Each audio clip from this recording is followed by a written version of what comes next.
हमें हमारे हाल पर क्यों नहीं छोड़ देती? मैं आप सब लोगों को ये बताने आई हूँ कि अभी भी कुछ नहीं बिगड़ा है। मेरे पास धन कमाने का एक और उपाय है आप सबके लिए। आप सब लोग पहले बस फुलवारी को बचा लीजिए, उसका ब्याह होने से रोक लीजिए। अब अगर एक कदम भी आपने आगे बढ़ाया बाईसा, तो हमारे हाथ उठ जाएंगे।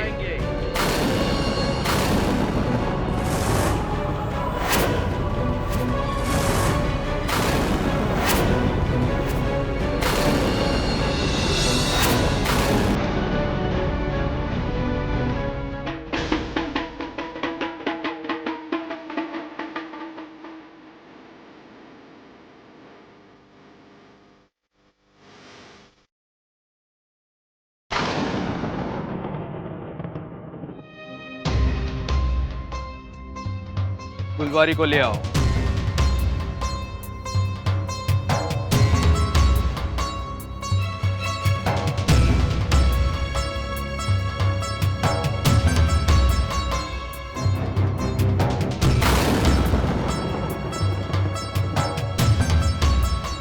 ठीक है, अगर आप लोग मुझे मारना ही चाहते हैं तो मारिए मुझे। अब चाहे मेरे प्राण ही क्यों न चले जाएं, पर मैं फुलवारी की शादी उस राक्षस के साथ नहीं होने दूंगी। देखिए बाईसा, हमारे धैर्य की परीक्षा मत लीजिए। ये हमारी आपको आखिरी चेतावनी है। तो रुक क्यों गए? हाँ, किसकी प्रतीक्षा कर रहे हैं आप सब? मारिए, मारिए मुझे। पर एक बात ध्यान में रखिएगा, आप सब लोग जैसे ही मुझे मारेंगे, याद रखिएगा उसी समय आप मेरे कृष्ण को भी मारेंगे, क्योंकि मेरे कृष्ण मुझ में समाये हुए हैं। वो सदा मेरे साथ होते हैं।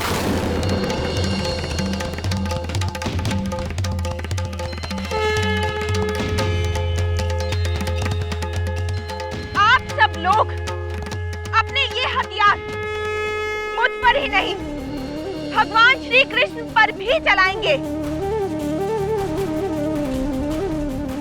आइए, रुक क्यों गए? है किसी में हिम्मत जो मेरे कृष्ण पर वार करे?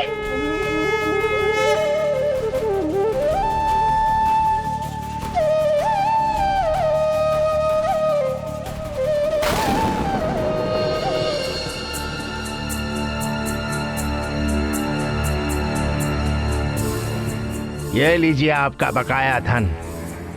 वायदे के अनुसार जो मैंने आपको बकाया धन देने की जुबान दी थी, वो आपको मैंने दे दिया और आपका और हमारा वायदा पूरा हुआ। आपकी बेटी फुलवारी अब मेरी हुई।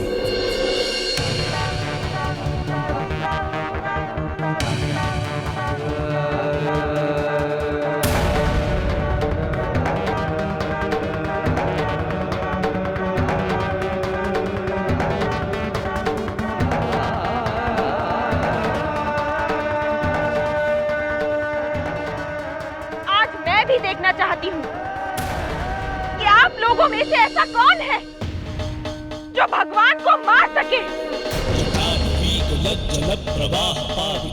अब आप क्या सोचने लगे? आगे बढ़िए, मारिए मुझे, मार डालिए और मार डालो अपने भगवान को भी।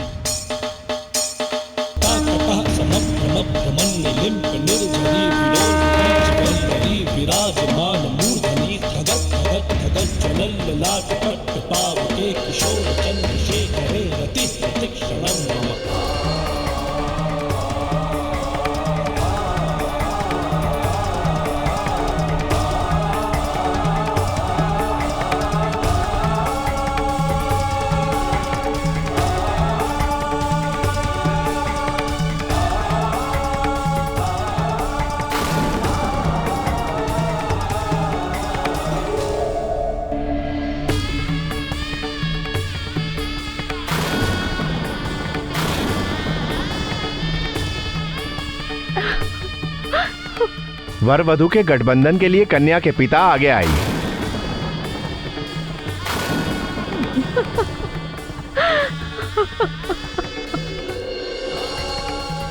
रुकिए!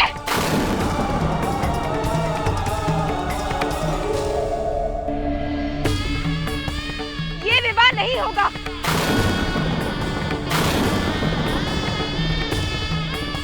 चलो फुलवारी।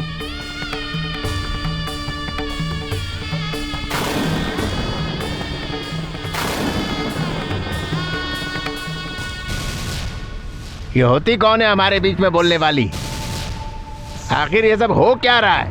वही जो होना चाहिए। बस राम जी काका, बस, अब और नहीं। ये विवाह नहीं होगा और ये कुंवरी मीरा का आदेश है। कोरी होगी आप अपने महल में, यहाँ आपकी नहीं चलेगी। यहाँ क्या कर रही है आप? चली जाइए यहाँ से आप। बहुत नाटक हो चुका, अब आपकी यहाँ कुछ नहीं चलने वाली। जाना मुझे नहीं, तुम्हें पड़ेगा। चुपचाप यहाँ से चले जाओ, नहीं तो तुम्हारे लिए ठीक नहीं होगा। मैंने इसके पिता को पूरा धन दे दिया है।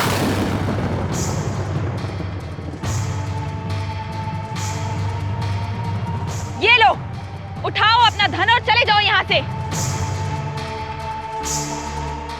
तुम फुलवारी से विवाह नहीं कर रहे थे, बल्कि रामजी काका की मजबूरी का फायदा उठाकर उनकी बेटी को खरीद रहे थे। पर मीरा के मेवाड़ में रहते हुए मेवाड़ की बेटी नहीं बिकेगी। जाओ यहाँ से। ये क्या हो रहा है राम जी? इस औरत ने सबके सामने मेरा अपमान किया है और तुम देखते रहे। इसका अंजाम अच्छा नहीं होगा। अपनी पोती की उम्र की लड़की से खुशी खुशी ब्याह करना चाहते हो? इसका परिणाम तुम नहीं जानते। अरे तुम जैसे जल्लादों को भगवान नरक में भी जगह नहीं देगा।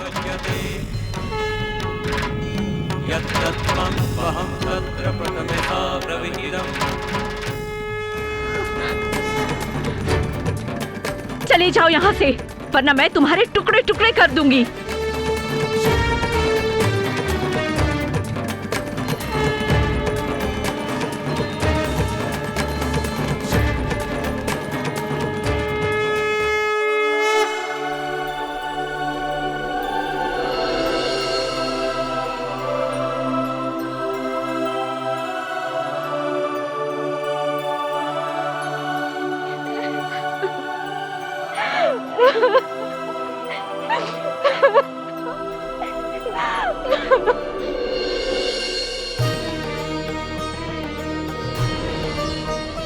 कैसे पिता हैं आप काका? एक पिता के लिए कन्यादान सबसे बड़ा दान होता है और कन्या को बेचना सबसे बड़ा पाप। ये फुलवारी की विदाई नहीं थी, आप उसकी अर्थी उठा रहे थे।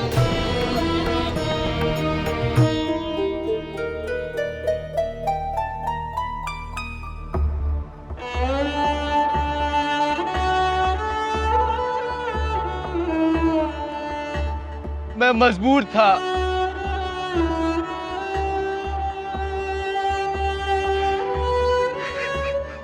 आप चिंता ना करो बाबू साहब, मैं काम करूंगी। अपने परिवार का पेट पालने के लिए मैं मेहनत भी करूंगी।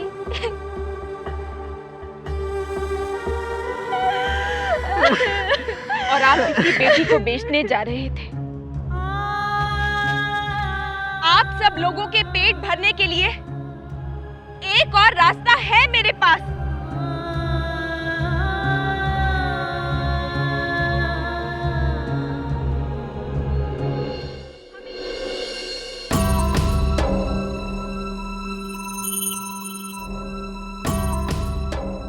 जाइए समर सिंह, जाइए और किसानों की जमीन के उत्तरी भाग में हमारी बहन उदा के महल की नींव रखवानी शुरू कीजिए। मीरा पर अब हमने जीत हासिल कर ली है। ये तुम्हारा भ्रम है विक्रम।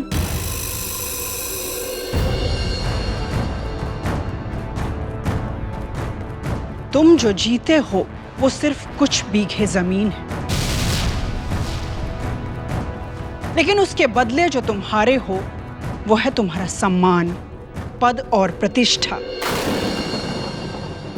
इसलिए तुम मीरा से जीते नहीं हो बल्कि हार गए हो। आप क्या कहना चाहती हैं बड़ी मासा? यही, तुमने मेवाड़ वासियों से उनकी जमीनें जीत ली हैं और मीरा ने उनसे उनका विश्वास जीत लिया है। इसे कहते हैं असली जीत।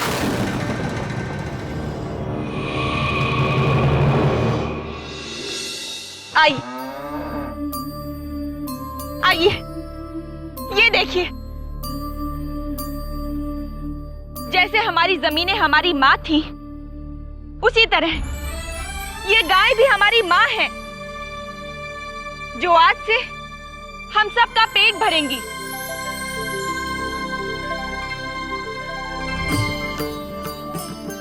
हम एक गौशाला शुरू करेंगे, इन्हें पालेंगे और फिर आसपास के गांव में दूध का व्यापार करेंगे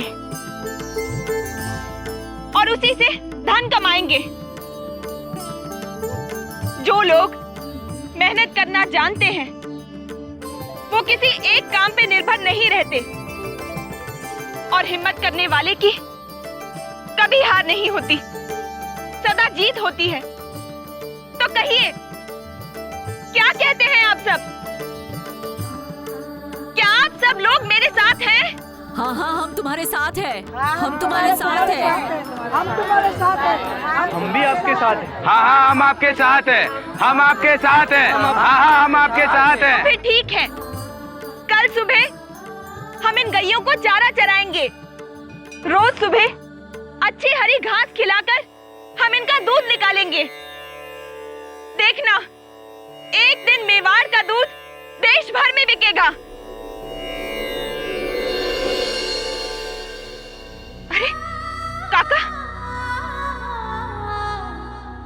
धन्य हो माँ, मेरे हाथों जो पाप होने जा रहा था आपने उससे मुझे बचा लिया। मुझे माफ कर दो। हमें भी क्षमा कर दीजिए भाई साहब।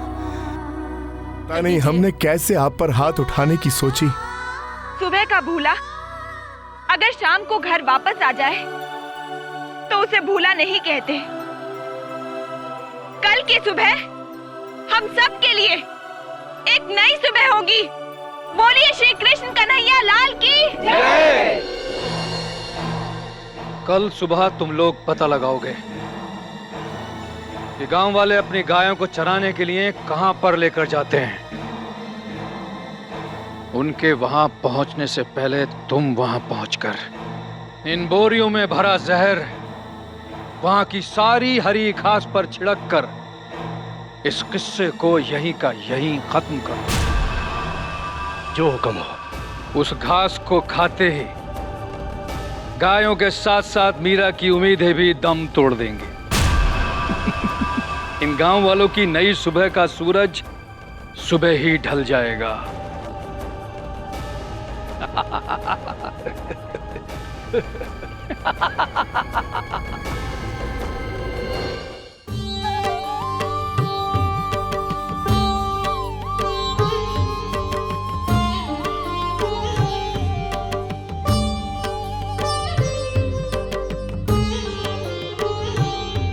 यहाँ पर तो आसपास कहीं पर भी अच्छी घास नहीं मिली।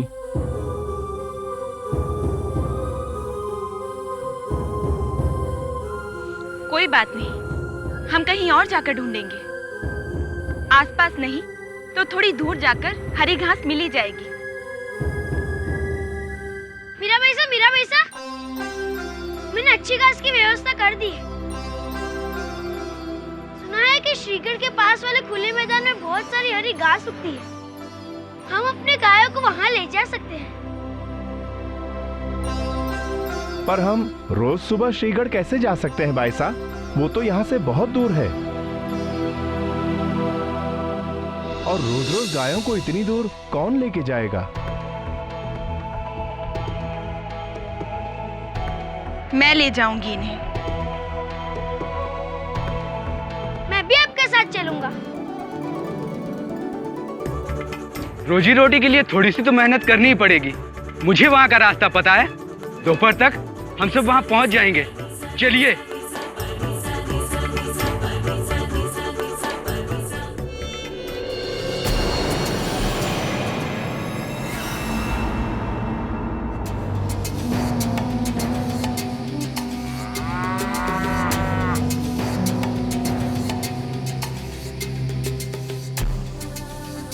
श्रीकाड़।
घास का एक भी तिनका ऐसा नहीं होना चाहिए जिसपे जहर न छिड़काओ। जल्दी करो।